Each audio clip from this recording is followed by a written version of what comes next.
Hello and welcome back to the Terrace Scottish Football Podcast with me, Craig Anderson, and my usual partner in crime, Mr. Euan Taylor. Hello, Craig. And yet again, on yet another topic, you and I have been paired together to talk about it, and this is one that is a little bit closer to your heart, Euan. Yes. Essentially a discussion about the recently released financial details around Rangers Football Club. Yes, not great. Fair to say, as a headline, not great. Well, yeah, I was going to say I am not an accountant, Euan, and I am not a financial specialist, but the size of those losses to me do not suggest good fiscal management. No. I mean, there's a lot in it. I mean, obviously, I'm not an accountant either. Thankfully, being a lawyer is bad enough. So. The headline is like £17.2 million loss. So that's not good.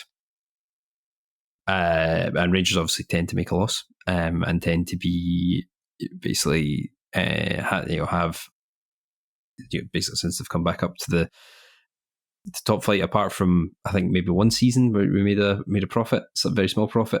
I think there's always been losses of various types. I think this is actually the second biggest. So I think maybe the COVID season was £23 million loss, which was even higher.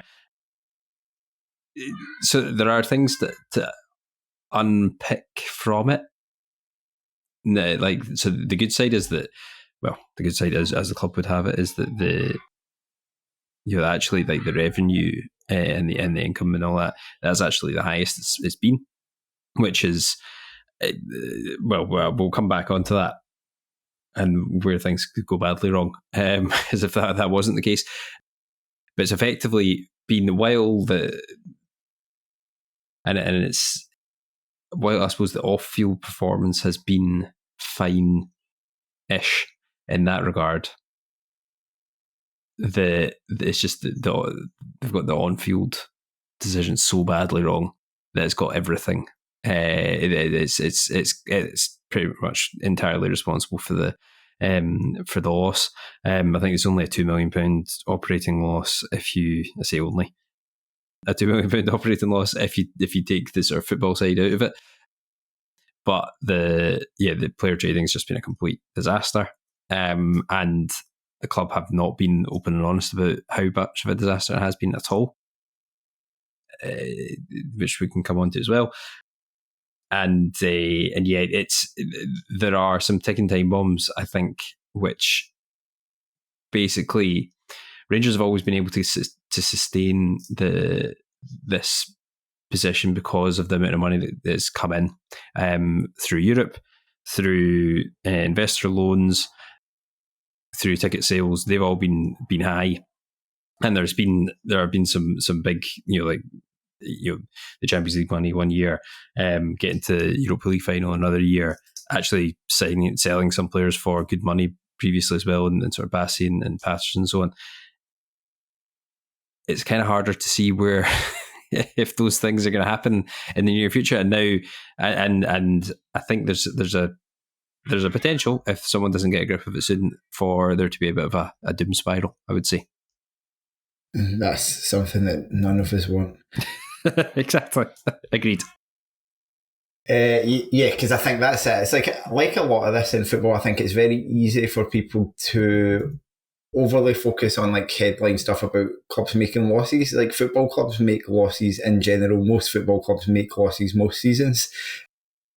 And so like, cause I've even seen, like I was looking on our forum today and it was like, there's a thread there naturally about McInnes, and like I think it started after Wednesday night saying, he was being touted for the Rangers job, and McInnes to Rangers, and what's the script with it, and someone saying, could they really afford them because they've got all this stuff? And I'm like, well, if Rangers spent £10 million on transfers in the summer, then probably they would spend, I don't know, $500,000 or whatever. I don't know how much it would be to get a manager.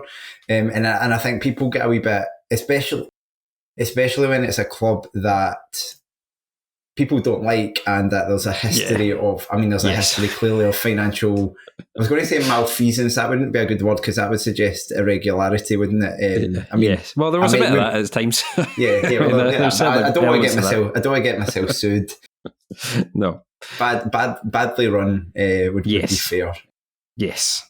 Yeah. And yeah. So I mean, there is. Yeah. I mean, it's not like Rangers have like no access to cash. I mean, but obviously that has a bearing. And actually, I mean, there has been cost cutting. Quite severe cost cutting, and what they've said. So, the thing with football club account or the Rangers club accounts is not necessarily always the case, depending on when you're having to file them. But the way these accounts, I think they went up to June, so they don't always reflect like what's actually happened in terms of the current season. But what the accounts say is that last season the budget. The way which I took was the player wage budget was £2.5 million smaller than the season before. There's another £6 million of cuts for this season. So that means from 2 seasons ago, £8.5 million less paid on wages, which I believe you can see because Rangers are absolutely crap. So that's an interesting way to. I mean, and people might think this is sort of deluded. But I don't think, I always think just generally with economics and stuff, it's very hard to sort of basically, austerity is what's been put in place at Rangers effectively. And that will almost never result in better results. So, it's okay if Celtic and the other teams in the SPFL were cutting wages, then yeah, maybe you just sort of hold your position. Will probably still affect you in Europe, but that's not the case. So I think Celtic's wage budget is as high as it's ever been, and that gap, which effectively, when Rangers got up, and then eventually surpassed Celtic, at that time the wage budgets were pretty similar. That you came from Rangers also when they joined the league were quite a bit behind Celtic in terms of that, and then eventually it got up higher and higher and higher, and that's when Rangers then got the success that they did get, and then lost basically a couple of leagues that could have been quite close, but fell on the wrong side of those, and that has had such a knock-on effect that is now has led to this sort of austerity plan, which makes it, to me, far less likely that you're ever going to get out of it if this is the approach. It's a cycle, right? Because it is. Right now, there's 2 Champions League spaces for Scotland that will probably continue for another year, but probably not more than another year, the way it looks. But even that second Champions League space, when we do have it, is what Rangers face this season, which is a much harder route. They obviously achieved it through that route 2 years ago with Van Bronckhorst, but obviously didn't then go well subsequently when they got there. But nonetheless, to be honest, turning up and getting pumped in all your Champions League games, I don't mean doesn't matter. It's got impacts, but you've banked the money. Not being able to get there, like the gap between the Champions League, and I mean this is a flaw with football, and we can talk about that. That these gaps are being created. I don't want to say artificially, because that would imply that there was I think this is something that people struggle with a little bit when they describe it.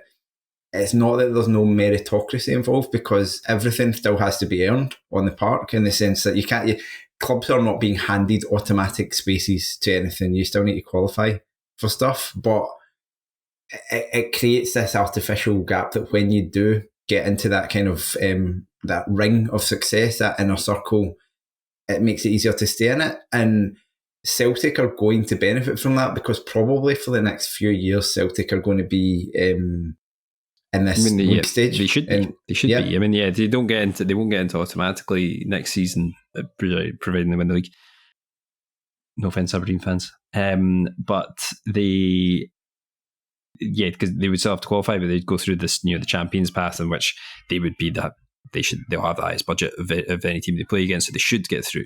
And they mostly did, because they went through that probably for about 4 or 5 years they were going through that, and I think only once did they fail, if I remember correctly, which was when Maribor beat them.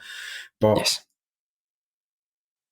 so that's the thing, and it creates this gap, and you've also, you touched on it as well, you're talking about Celtic predominantly, but actually Aberdeen and Hearts in particular are spending more than they have. I mean, okay, Hearts are not spending more than they did under Romanov relatively, but they are spending.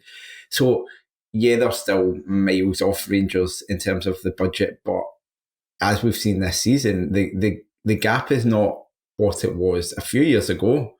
And if Aberdeen can get it right, even just finishing ahead of Rangers like this season now, I think that, like, you can look at the table and you can look at the not just the result, but the way the game's played out on Wednesday night and think, why can't they? It would still be an enormous shock, and it would still be, to me, it's still unlikely. I think they can do it. I don't think they are not capable of it. I think Rangers are bad enough, and I think Aberdeen are good enough.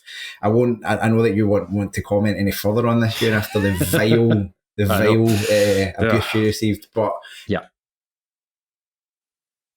If Aberdeen could even, sneak that, they're immediately there. I mean, they're not going to. Rangers probably don't make it through that. Aberdeen probably don't make it through that. But just if they did one, that if they did. possibility of and then that. I mean, getting into that Champions League one, you're kind of guaranteeing yourself Europa League. All the rest of it, has so many knock-on effects because then it's.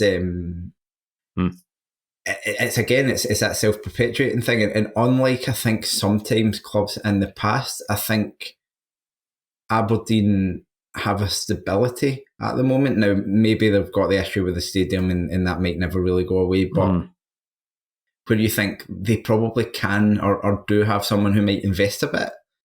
Yeah. Well, it has been, and the recruitment has actually been good for a long time. It's just they've made absolutely terrible decisions in the dugout until now. So it's a big risk I think a football club faces like Rangers, where you can cut, but that cutting has to come hand in hand with very smart management to be successful, and they don't. I was quite impressed with Clement. Initially, I felt like his track record was reasonable. He was saying a lot of the right stuff. You could see little bits of what he wanted to do, but there is very little from what the last. He's lost it. I mean, he started to lose it towards the end of last season, in terms of the stuff he was saying, and the decision making on the park, and it's just got worse and worse since then. So that, I mean, and that, I suppose. The issue with that is that, and the issue with this plan is that, one, who's come up with this plan to cut costs. I mean, they've said that Niels Coppin, the director of recruitment, is he's sort of set out the sort of guardrails for how the squad should be built. And you can maybe agree with some of the principles, the execution it seems to be severely lacking so far. But the problem is that there isn't an executive team at the club. There's not a chief executive. There isn't to run the whole ship. There are various. There's not really a director of football. Niels Coppin's role is not as extensive as, say, Ross Wilson's was when he was at the club. And there's not like a the director of football operations, whatever that person does, Craig Robertson, he's leaving. So there's a real lack of executive heft at the club. So you've effectively got the guys punting in the money, making the decisions to say, well, I think we should be punting in less money. And you've got nobody at the club who's employed by the club and who's sort of, I suppose, incentivized by the club doing well to say, this is why that's not a good idea. And actually that's going to cost you money in the long term. And that's a big problem. So and that also goes back to the fact that there's nobody at the club right now to sack Phil Quant. So that's I mean that's the position, because I can't see. I mean, obviously, if it got so bad, someone, be that John Gilligan or whoever, someone would have to pull the trigger. But it's already. I mean, I think in the normal course, Cullen would have gone by now. October is the sacking month for Rangers, exactly. So exactly. They had that wee window yesterday, basically. Yeah, exactly. He survived to November. And I say that I think if Rangers lost the League Cup final, the League Cup semi-final against Motherwell, I would imagine that would be gone. but in normal course he'd be away already, and it's like, I mean, that side of it seems to be, well, we can't keep sacking managers, so we're not going to sack this one. It's like, well, football doesn't work like that. Like, you can't. I know. I mean, yeah, it's a bad loop the Rangers have got themselves in, but and they've made the wrong decision, now at least 3 times in a row. But you can't just say, well, whatever happens, we're not sacking the manager, because he's he's rubbish. So, and the results are terrible. The players don't like him, quite clear, and they've heard lots of stuff to that effect. The fans don't like him anymore. Like, he's not well liked within the club at all. But you just can't sack him because you don't want to keep sacking managers. I mean, that doesn't work. So you desperately need somebody to come in to get a grip of the club in general. And I imagine that'll happen in the next few months, albeit should have happened well before now. But some of the names being mentioned, obviously there was the guy, Jim Gillespie, who is the CEO of a charity, as well as being like on the board at St Mirren. It's in a very bizarre appointment, and he only turned it down. He turned it down, not the club. From what I'd heard, he turned it down basically because he was worried that basically he was an unpopular appointment before he started, and I think he decided it wasn't worth the hassle. So, like, who you're going to get to come in to do that job? That's a big thing, and somebody needs to. I mean, the club desperately needs that kind of direction and executive level, which is basically, it's never really had. Like, the investors had always sort of run the show, and I think now they have to realise that they can't do that, and they need to have a chief exec that they empower. Now, I think, I mean, perhaps what was putting them off with that is that I think James Bisgrove's role was meant to be more extensive than Stuart Robertson, who he replaced, role, and then that was obviously a complete disaster. And Bisgrove was like well overpromoted beyond his abilities massively, and last year was an absolute disaster, clearly, in terms of the executive decisions made, with the issue with Ibrox, but also basically giving Michael Beale all that money to spend by himself, which was just led to the problems we've had in the transfer dealings. So somewhat that. I mean, that's the big thing, that a lot of these problems could. I mean, it's not going to be easy, but if someone comes in and has a grip of it, they could get out of it. The problem is if they don't, and if that doesn't happen, and results continue to get worse and worse and worse, then the revenue will fall dramatically. Europe, obviously, I mean, I think that's one of the things actually in the accounts that is wrong. That the Rangers, they got how the European qualification works wrong for this season. So they'd said that they were seconds guaranteed Europa League football. It's not. It's because if you lost the first Champions League qualifier, then you go into a Europa League qualifier, and if you lose that, you'd be conference. So yes, it's not. So that again has a potential for a complete disaster, and ultimately fans. I mean, you'll probably see with the game on Sunday, there will be big gaps at Hampden, because Rangers, and this is got in recent years, like, semi-final tickets have been like absolute hot property. Rangers would always sell out their allocation regardless if it was, I mean, and most of the time that's been up against maybe a slightly bigger team than Motherwell in terms of support, but nonetheless. And this there are a lot of tickets available for this game at the weekend, and it's just an inevitable consequence ultimately of people being fed up of watching the team, and there's sort of an apathy, because one, you're obviously in a bit of a, we feel like we've seen the same story 3 times in a row now, but also I think it's easy. I've been thinking about this quite a bit, because like how I have been very, very negative about Rangers' chances this season from before the season started, and there's not really, but in previous years there'd always be like players or even or the manager or whoever that you'd feel like you should back them.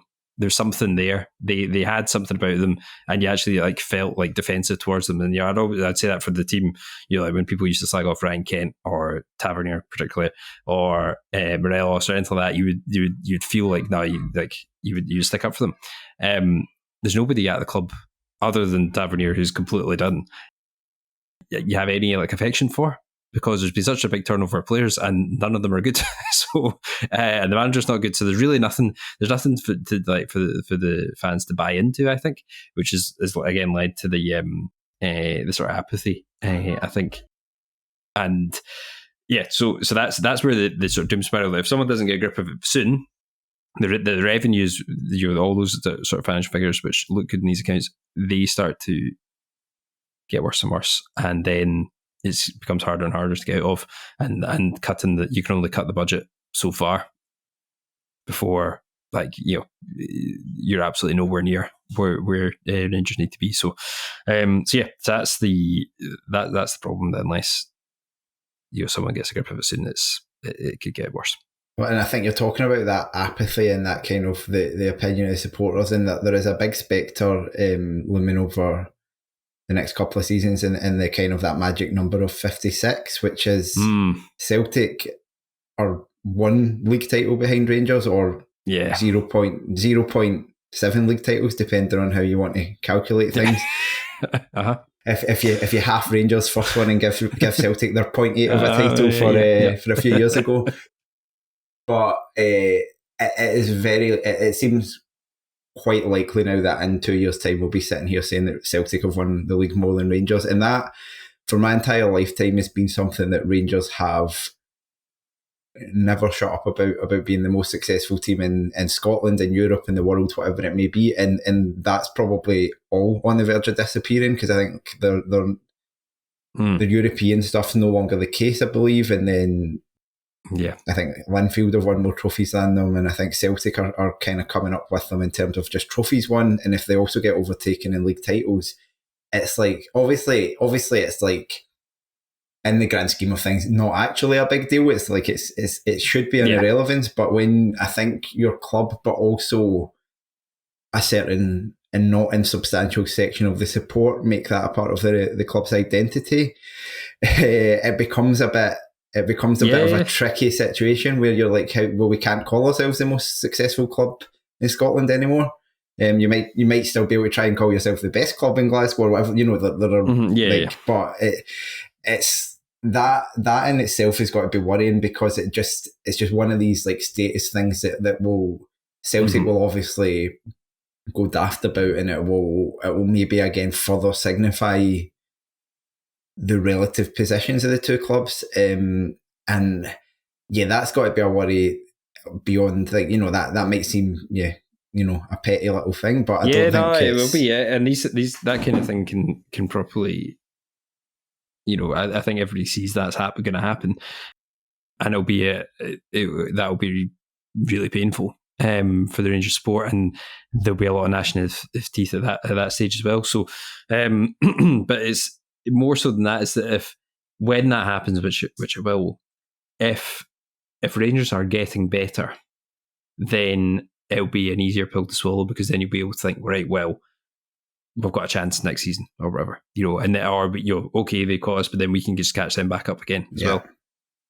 If Rangers are in a position where they're just getting worse and worse because the budget's getting cut and cut and cut, then that really doesn't. And I think progress is like underrated in terms of like football supporters like buy-in, and I think you can see that a lot with certain managers that maybe they don't, like Gerrard, for example. His first 2 seasons didn't win anything, but you could see like Rangers were so much better than they were the season before and the season before that. You could see the progression. Then obviously that eventually culminated in what it culminated in. If you don't have that, if you don't have the perception of progress, then it's really hard to for anyone to buy into it. And if it's just basically a recession at Rangers, then it's nobody's going to buy into that, and you're going to start to see probably I think season ticket sales will go down a bit. People might be like, oh well, this is sort of glory hunting, but I mean, it's every football club sells more tickets when it's doing well than when it isn't. Look at Aberdeen. I think Aberdeen's ticket sales historically rubbish, really, for the size of club they are, and they've had however many sellouts in a row now at Pittodrie because people are buying into it because they're doing well, which is absolutely fair enough. So yeah, it'll have an effect, and then that's when you get into real trouble. So someone needs to get a grip of it, and very, very soon. And I mean, you talk about that kind of going back and forward, but if I take my very boring statistics hat on here, if you have something called a random walk process, which is a situation where you've got a 50% chance of going in either direction, you're a gambler, you understand this to an extent. Yep. Even when the chances are 50-50 of going either way, which is kind of how you can class the league title battle between Celtic and Rangers, as N increases, the number of things increases, the probability or the number of times that actually the lead should change hands gets much smaller. And so even with a 50-50 chance, once someone gets ahead, by definition, they're not necessarily likely to be caught. And I think that indicates Rangers then at that stage probably have to be better than, not just the same as Celtic, they almost have to be above Celtic to kind of eventually catch them back up. And it's kind of just an opportunity for me to chuck in the boring stuff that I do for a job in there. I thought I might as well do it. But you are right in the sense. So we'll maybe round this off with you. You've touched on ways that you think, talking about people getting a grip. What do you see as the optimal? You've kind of probably talked about, most of this has been worst case scenario where basically Rangers end up fourth behind Aberdeen and Hearts every season. But what do you think is the optimal path out of this beyond someone just deciding to come and chuck money at it? Chuck money at it, which would be great. I mean, I think there are serious questions to be asked about the current ownership and whether they should sell up. And whether that is likely. I mean, I think there's a lot of people involved that wouldn't want to sell up, but there's probably a means to acquire more than 50% of the club if someone really wanted to. So I think that is a live possibility, and should be, because ultimately the investors to date have just sort of shown themselves as not being able to run the club. But if that's not going to happen, then it's they have to realise that they have to stay out of it, and they have to employ a proper executive team to run the club for them, know what they're doing. So that would mean appointing a chief executive that knows how to run a football club, which is we've never really done yet. I don't think Rangers have ever employed a chief executive that's run another football club before. So that would be something that we should, I think we should do. And then let them make the appointments they think need to be made in order to catch up. And you've got people doing jobs like Niels Coppin, as I said, he's director of recruitment, and he was a scout at PSV, as Chris Boyd kept on angrily saying on Sky Sports the other night. But whether he's good at identifying talent or not, and question marks, obviously, given the players we've got. But what he isn't and has never done before is negotiated sales, or indeed probably transfers coming in, and you can see that. So Rangers apparently in the summer transfer window, the incomings, this is a sort of postscript in the accounts. Rangers brought in £800,000 from the sale of Sam Lammers, Connor Goldson, Todd Cantwell, Scott Wright, and a few others, Cifuentes and guys like that. Now, none of that doesn't. The club were putting numbers out in the media that were completely wrong. Now, because I think Lammers, the transfer fee was described as $2.5 million, which it just isn't the case. Apparently, Todd Cantwell was sold for $100,000. Now that's just incompetence, I'm afraid. These guys, I mean, not obviously my views on Sam Lammers were clear from last season, but he did then go to the Dutch league and score 10 goals or something in the second half of the season. He has to be worth more than whatever we got, which was seemed. I think the £2.5 million that the Rangers put out there as a fee was actually what the saving was from not having him on the wage bill. But I mean, that's really smoke and mirror stuff. it looks, it was reported that the fee for Goldson was basically, well, that's just what Rangers paid for Robin Proper, which is like, well, so Rangers upgraded, which I think is quite clear we haven't. And they got into Goldson's high wage, and it turns out, I think it looks like no fee was really paid for Goldson at all, and they just took on his wage. So that's, and you've got a guy, I'm sure I said this to you, Craig, but I'd heard that, and this may be a sign of Niels Coppin being out of his depth slightly, that when Kilmarnock approached Rangers to decide what to sign Robbie McCrory, Niels Coppin's opening gambit as to the fee that Rangers would want was £1 million plus Danny Armstrong. So, and if you're that far, I mean, aim high, but yeah, thinking that Kilmarnock had £1 million to spend on Robbie McCrory and were willing to lose their best player into the bargain was an interesting one. So, and the final fee was probably a 20th of that. Yeah, well, it was $100,000. So it's a tenth of it. Yeah. So yeah, it's so that was the kind of, I know there was a lot of Rangers had a deal done on deadline day to sign Samuel Edozie from Southampton on loan, and basically there was a Coppin, apparently Celtic were also interested in him, and Coppin had convinced him to come to Rangers and Celtic. I don't know. That's the chat, whether that's true or not, I don't know. But certainly the chat that was true was that John Bennett, who at the time just overruled Coppin and Kilmarnock, I think, and said, "No, we're not signing this guy," on deadline day with an hour to go. So the guy couldn't. He ended up going to Anderlecht because the Belgian transfer window was open longer. But apparently Southampton have said that they'll never deal with Rangers again because of the sort of incompetence that was involved. So it's a bit of a shambles in various elements of the club, and until, as I say, someone comes in and has a grip of that. I mean, it should never have been allowed, that, and the Dozy case, that should never have been allowed to get to that stage. I mean, but that only happens if there's a complete disconnect between the guys making the money decisions and the guys making the football decisions, and that's you need someone to be on top of all that. So yeah, so that's the way out of it ultimately is that a really good, strong executive team that can. I was going to say, do you think that should be European, or do you think that should be domestic? Do you think there should be a more domestic focus? I mean, in terms of recruitment, or in terms of if you're talking about, for example, bringing in someone with a CEO with experience of actually having done that at a football club before, are you thinking someone? Yeah, I mean, I would be open to any, and I think Rangers should be offering a really, really good wage for this, a really high wage, and try and get someone who's really good from another. And I'm not convinced that is important whatsoever to have somebody that knows Scottish football or something like that. I just don't think that's that important. Do I think that the Rangers board will think that is important? Probably. So if I had to guess, I've always thought the most likely candidate would end up being Andrew McKinley at Hearts.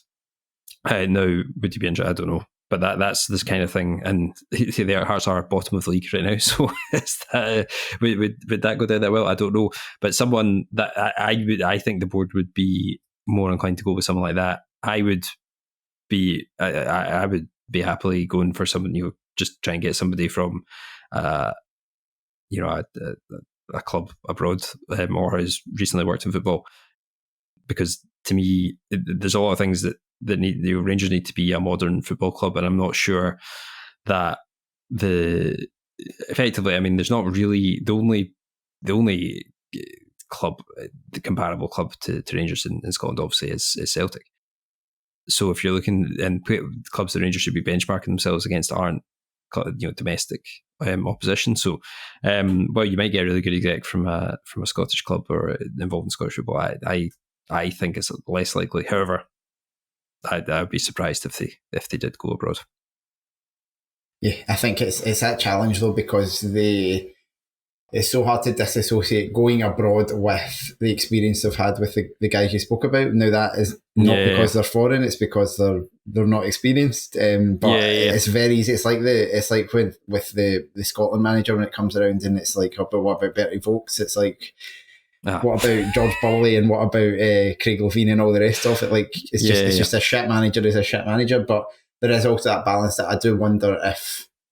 I think for me personally, as an outsider, I feel you can see two strategies towards closing that gap, or essentially the smart business, which is either you go fully like buying into kind of maybe data stuff and saying we're going to bring in these unpolished diamonds from around the world and try and sell them on and make money that way, which is obviously a trading model a lot of clubs use. It'll doesn't come without its essential drawbacks, but Rangers should have been doing that to an extent, or like see when they had Morelos, like he should have been a player they should have been selling for probably 20 million quid if they got it at the right time. So they've shown that they kind of could have done that, but they got the strategy completely wrong with it. Or I think the other way that you go about it is you basically just do what like Walter Smith did when he came in the second time, and it's just like go staunch, but which is just it's just we are going to maximise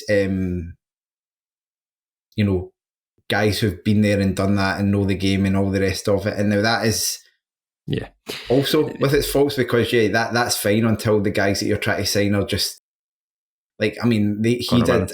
And also, no manager out there who Rangers are going to get is Walter Smith, probably. Like, you're struggling to get someone with that level of experience, that quality as a manager. Probably the McInnes route is the one that's closest to the Walter Smith route, but it's very much fraught with danger, and he'll be on a bit of a loser with some of the support to start with because he turned the job down before. So there's no magic bullet, but to me that's one of the two routes that you take that can work, whereas I feel Rangers have tried to hybridise it a wee bit. It's been like, we're a bit of both, and it's gone quite badly. It's the problem with the and there's like the Rangers sport, all elements of it certainly are crying out for more Scottish players involved, and I would like Rangers to have a lot more Scottish players involved. The problem is, can't afford them. Like, Rangers couldn't afford Lennon Miller now. I think Rangers tried in the summer, and you didn't get near a number that Motherwell were looking for. Well, even like Kenny McLean was supposed to be a target. Oh yeah, Kenny McLean was. I mean, Kenny McLean would have been good, but again, couldn't make that work financially, and it was just too much money for a guy of his age. So, like, who is out there that? And I think both of them would have been good signings on the park. I think no question about that. But it's very difficult for Rangers to sign, and I think Celtic have found this actually in recent years as well. It's like, unless you go very early with a guy like Miller, unless you sign Miller like last January probably, then or pinch him off Motherwell obviously before he even sort of got on the team as Rangers did with Bailey Rice. Unless you get guys like that, it's actually really difficult to sign them once they're already playing. Now you get the odd one like McCowan or a Barron, but it's like good Scottish players are well regarded and like have other options. So it's not like when Smith came in the second time at Rangers, you could sign within the league there was Kevin Thompson, there was Stephen A. Smith. There were a lot of good players around who you tried to sign Scott Brown, obviously, who was there and ended up going to Celtic. But there were good players in that in the domestic league at the time. They're just, I'm not convinced those like Scottish players are really there of that quality. Like guys who'd be getting in and about the Scotland squad. Like I'm not usually convinced that there is this like a Scottish core waiting. I mean, the classic example that everyone was screaming about for over a year was Lawrence Shankland. I mean, and look at that. Like, Shankland had been at Rangers this season, he'd probably be even worse. So, he's been at Hearts. So, I just don't think that there are.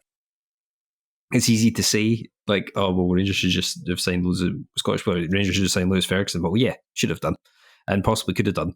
But that ship sailed, and there isn't another Lewis Ferguson out there in the league just now. So yeah, that like I would love Rangers to have more Scottish players, but I think that's kind of hard to do. Yeah, and I think that is the balance. But it's I think I probably lean more than you towards thinking that there is a level of importance to knowing the league. I know people can laugh about that, and I think you're right about the CEO in terms they don't need to have managed in a Scottish club before, but I think having a wee bit of understanding of, I don't, like, every league's unique, so I don't want to make it sound like I'm saying Scottish football is unique in a way that no other league is, but there is a very specific way that football works in this country, and I think if you come into it, and I think very often people have come in with like a belief that something that they've done elsewhere is just going to automatically transfer, and I think that's setting yourself up for failure. And I think it's that idea. Maybe it is just trying to find those core guys. So, like, I don't know if he would actually be good, because it's very hard to tell how good he is. But like someone like Liam Cooper that went to Bulgaria, it's like there's a guy, he's never played in Scotland before though, but he's got like that kind of, you know, he's a leader on the park. Would he really have been worse than Proper, for example? Exactly, I doubt it. And you can talk about guys like that. Again, you're right that you can't be. He could have been your kind of little version Davy Weir, if you know what I mean. Like, he might have, but he could have been Russell Martin, like where Russell Martin wasn't really very good for Rangers. So it's always tricky to get the balance right. But I do think there's a little bit to be said for trying to, in the absence of being able to do what Celtic do, which is go out and spend pretty good money on players, at least get someone who is probably not going to be stinking. And that instead they've gambled on cut price players in positions where you really don't want to be relying on them, and that's the challenge. But that's, I say, I feel like they've kind of fallen between two stools for a long time. But there's been a lack of a clear strategy in terms of recruitment and a grip on wages and a grip on squad size. There's loads of things, and actually I agree with all of what Colpin said. It's just he talks a good game, but the execution's been miles off. So it's and I can see it. I mean, I presume the plan is for the way it's been framed will be for the squad cost to be cut, a lot of younger players brought in, and then, you know, it becomes easier to sell players, and then that you regenerate that, but that only works if that's the other players thing. Are good. Surely at that stage you're digging into the youth academy, and maybe they're just not all not good enough. I think that has been a bit of an issue for Rangers over the last while. That Gilmore and Patterson were obviously the absolute gems of that. They got about 15 appearances between them across site. I'm not blaming Rangers for that. I think Patterson should have, in almost any other circumstance, I believe he would have been given a lot more games, but he just was like really unlucky to be in the same position that the captain, who was the star player at the time, was. But I mean, and Gilmore was like obviously really young when he left, but since those two came through, there haven't been like those Rangers graduates who you could say they've actually been good. But you see these guys hanging about, like the boy that's on the bench quite a lot, and it's like you're is it Robbie Fraser?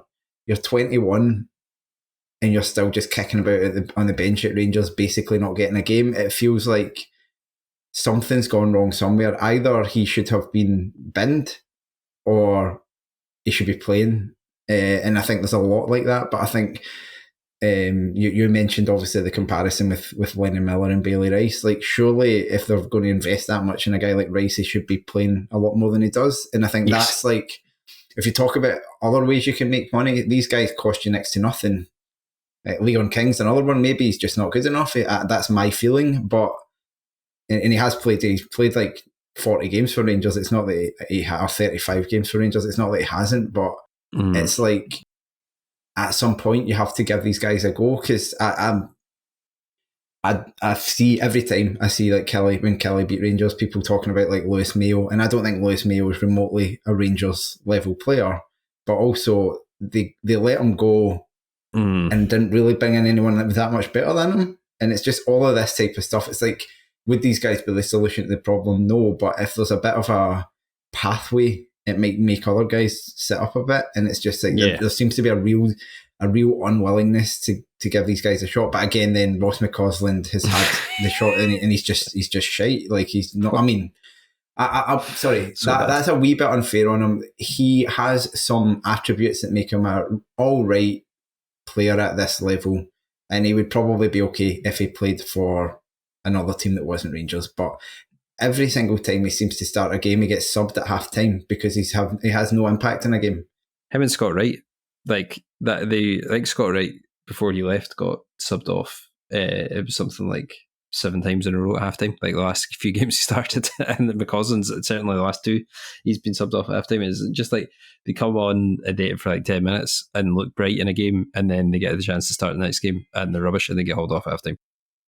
So it's the youth academy would seem to be a big part of something that should be. Again, the youth academy does not have a head of academy at the moment. It has a interim head of academy, so it's like, again, that it's just goes back to the sort of general malaise of the club and the lack of key people in key positions.